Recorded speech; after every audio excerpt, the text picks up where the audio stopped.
Hello.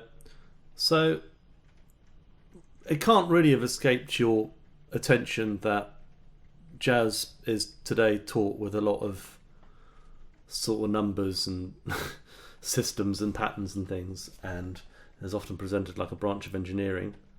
Certainly, to use the kind of outdated neuroscience, which we all are familiar with, it would tend to set aside with the left side of the brain rather than the right. And the left side of the brain, of course, was understood to be the sort of systems and language side of the brain. The right side of the brain is understood to be the creative side of the brain. This is what Kenny Werner talks about in his book Effortless Mastery. Is, of course, later found out to be rubbish. That's not actually how the brain works, but it acts as a useful subjective model. And we have lots of sayings in jazz education which reference this. For instance, you have I think it's Jerry Bergonzi said you should practice like a scientist and play like a drunk, or play like a drunk, practice like a scientist, and so on. Forget all that shit and just play, Charlie Parker. So I think that sort of ties into a sort of deeply intuitive part of the creative process, is this understanding that you might have to spend a lot of time working on your stuff and getting it, practicing in quite a sort of nerdy, narrow way. But then when you get out on stage, you can let that knowledge support you and play very freely. And I think it's something actually that's worth understanding for just about everybody. People go, oh, music should be intuitive. And it's like, well, music gets to be intuitive when, you have what you practiced developed to such a point that you don't need to think about it anymore. Obviously, you can't play the guitar intuitively if you don't know how to play the guitar, for instance. So that's kind of worth thinking about. But what I want to talk about today is just perhaps a bit more of a playful, fun, and creative approach to sort of working on changes and stuff. And it's just the sort of basic notion of the fact that maybe we should have fun and experiment a bit more.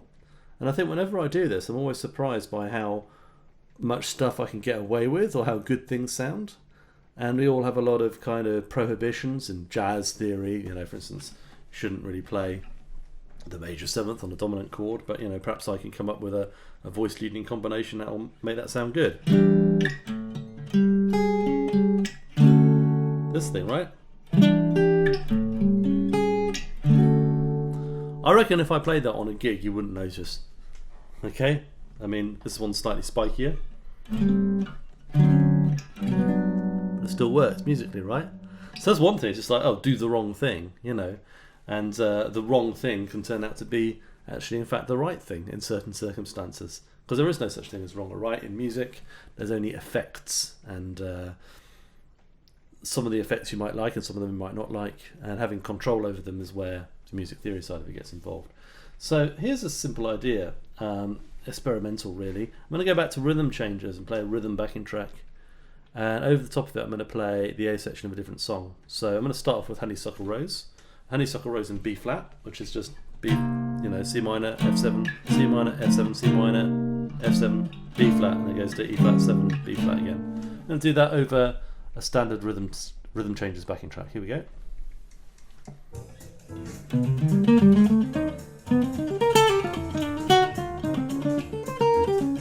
Okay, almost has all the rhythm changes right.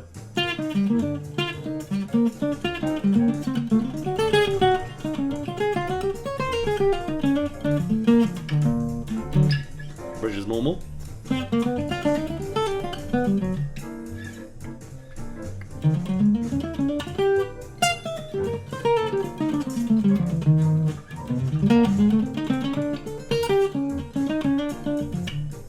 Okay. Very, very simple example. And the interesting thing is, it sounds like, to me, it sounds like rhythm changes. That doesn't really sound that different.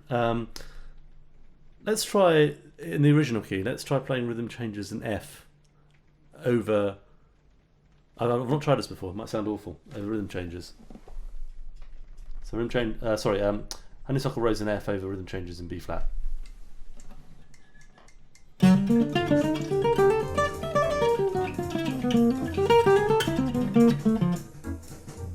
Then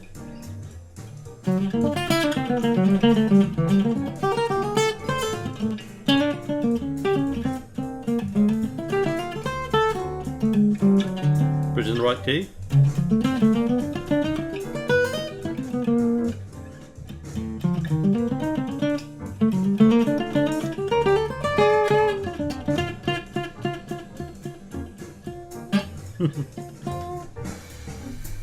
The thing about it is I ended up hitting C on that F because that's the note, one of the notes that sounds good in that key.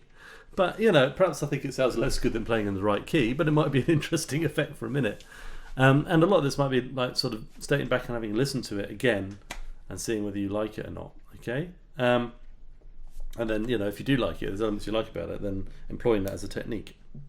Because experimentation is one thing, but you also want to consolidate and control what you're doing by understanding the relationships, which is why it's good to sort of have an idea of, you know, oh, I'm going to play honeysuckle in F over broom changes in B flat, or whatever it is that you're trying to do. You at least have a sort of idea. Because I mean, I could just say play random notes, right? So.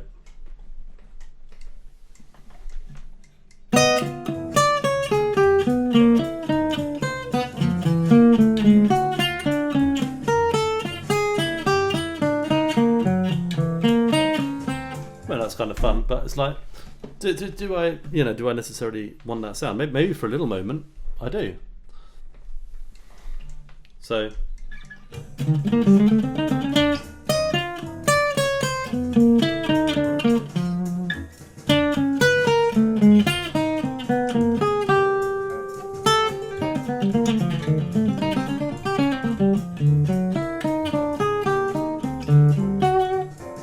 I mean, it could be an effect, but I think the point I was trying to make is that if you play random notes, or say, you know, oh, you can play anything you want, then it can be a bit of a blank page problem, which is that, what do I play? So having some sort of structure, however daft, is really helpful as a start for the creative process, and then you can refine it.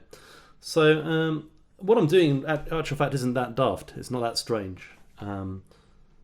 It's just playing a chord progression in the same key over a chord progression in another key, or in a related key. So I think here's one that might work. Let's try honeysuckle in E flat. So I go into the subdominant of rhythm changes.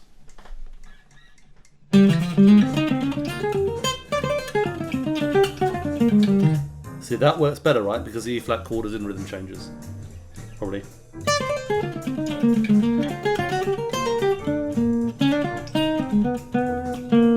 It's a bit funny, isn't it? You know, so I think there's a few basic principles that I'm using here. Like, I have to be able to outline a chord progression, right? So, I mean, this kind of relies on the fact that you've already gone through and learned a few songs and learned how to arpeggiate and play bebop lines through the given chord progression of a song. You need to be able to do that before you can really approach this. But then it's like, once you've gained that knowledge, it's like, how can I apply one thing over the other? You know, how can I... Like, a lot of jazz theory is actually that. It's like, oh, I've got a lick that works in, you know, G minor. Can I apply this on other chords? Yes, I can apply it on C7. Yes, I can apply it on F sharp 7. You know, I can apply it on B flat major, perhaps. You know, so you have a set of applications for one idea, and that's actually one of the most important things to get into, I think, when you practice. So this idea is not that removed from that. You know, only instead of talking about one chord, I'm now talking about a whole set of chords. What's another A section of a tune that we could play?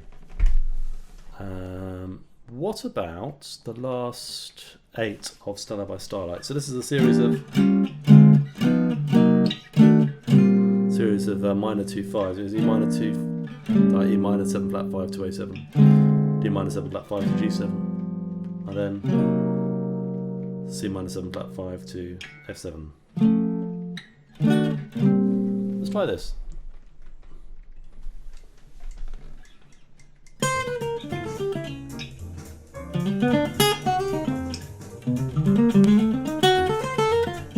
Okay, so let's go 1, 2, 3, 4. Yeah.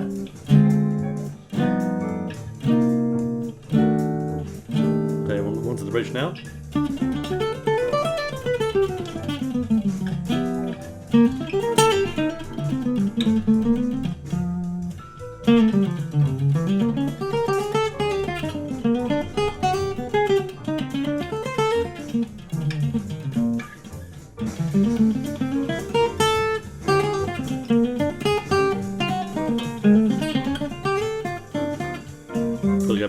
progression, haven't I?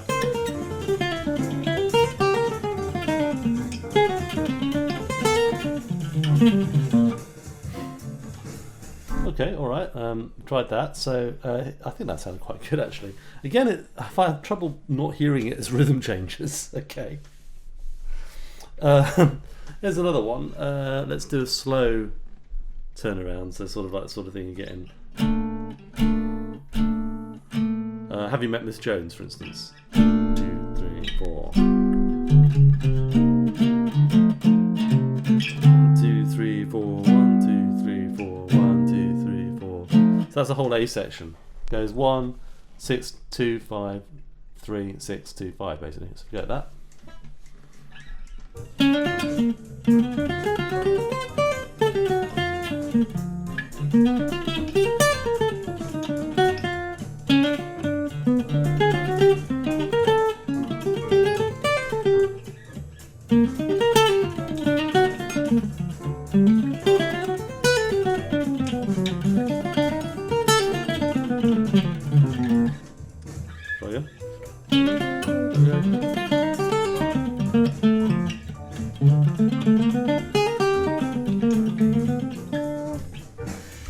Again, you know, like if I play the changes over the top, you can hear them.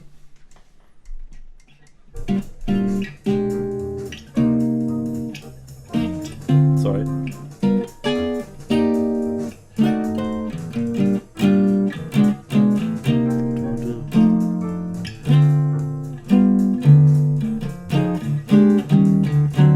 We'll go to rhythm bridge after that, right? So that's quite funny. I think that works rather well. Again, you know, like these are all just major key chord progressions. Then they've got to be swapped out for each other. Let's try something with a little bit more of a modal interchange. So the first A section of Night and Day, for instance, or could I do the whole A section of Night and Day? So the first bit of it goes Night and Day. Yeah. You are the one.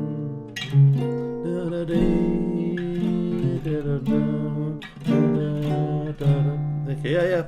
There's a long turnaround, so it goes E minor 7 flat 5, E minor 6, D minor, D sharp or E flat diminished 7th, and 2, 5, 1. Let's try that. See how that sounds. Right back to the start.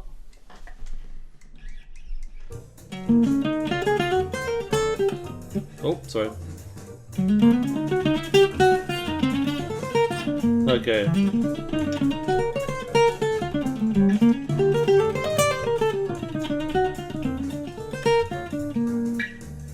Bridge. Not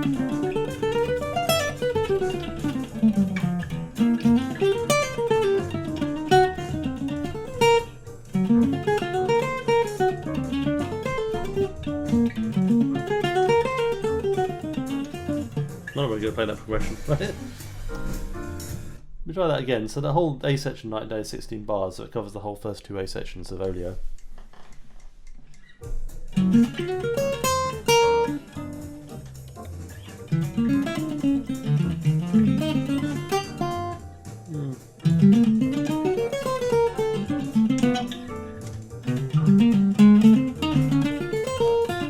I don't have very much to play over that, actually. But again, I'm sort of trying to really sort of accentuate the chord progression. I mean, if I play less, it sounds...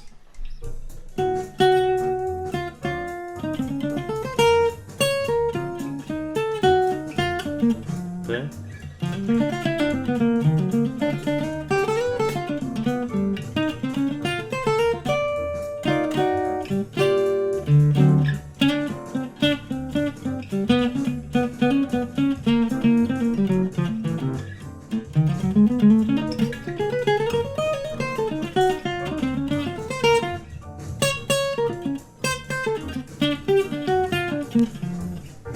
Gives you an idea, right? Okay. Let's try relative minor. So I'm going to play a sort of softly style.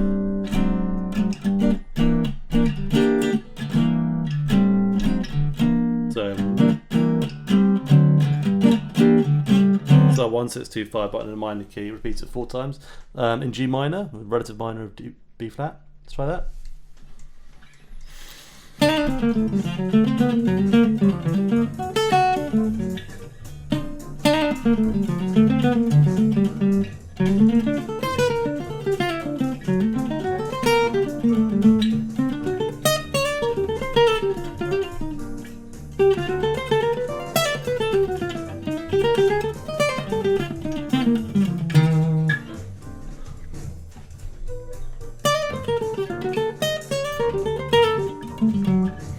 It's very hard not to hear it as rhythm changes. Okay, now we're going to do let's do D minor.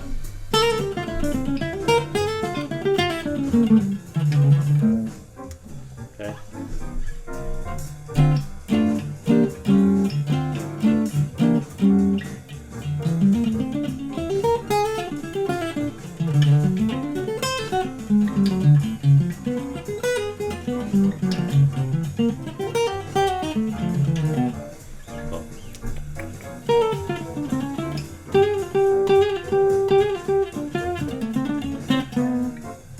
Yeah, it's interesting because I think what I'm finding with this, my ears is taking over. My ears are taking over. I don't have one ear. And it's starting to kind of find things that kind of sound good in the original key. So although I might be thinking different key, I'm probably still hearing in B flat major. Let's just for last. I mean, this is very related to the invisible paths idea, right? But the difference is now that I'm not playing, songs from the same chord progression from the same song. I'm playing chord progression from different songs, so it's kind of a little bit more out there. Let's play. What do we do now? I mean, this is really limited by your imagination. I have really no imagination this morning, so there is that. I mean, obviously you can play something like a giant step cycle. Let's try that. So, chord training cycle. Let's do it like a closed one. So it goes B flat, and then down to F sharp. Then B, D major, then B flat. So 1, 2, 3, 4, 1, 2, 3, 4, 1, 2, 3, 4. 1, 2, 3, 4. That'll be the A section, right? Let's try that. See if I can do that.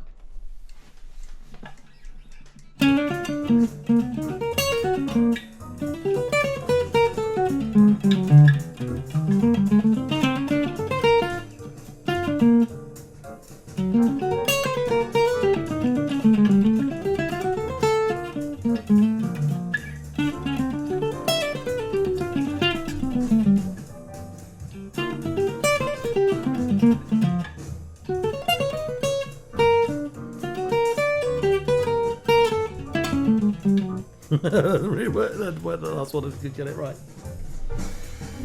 Anyway, yeah. So put that in your pipe and smoke it.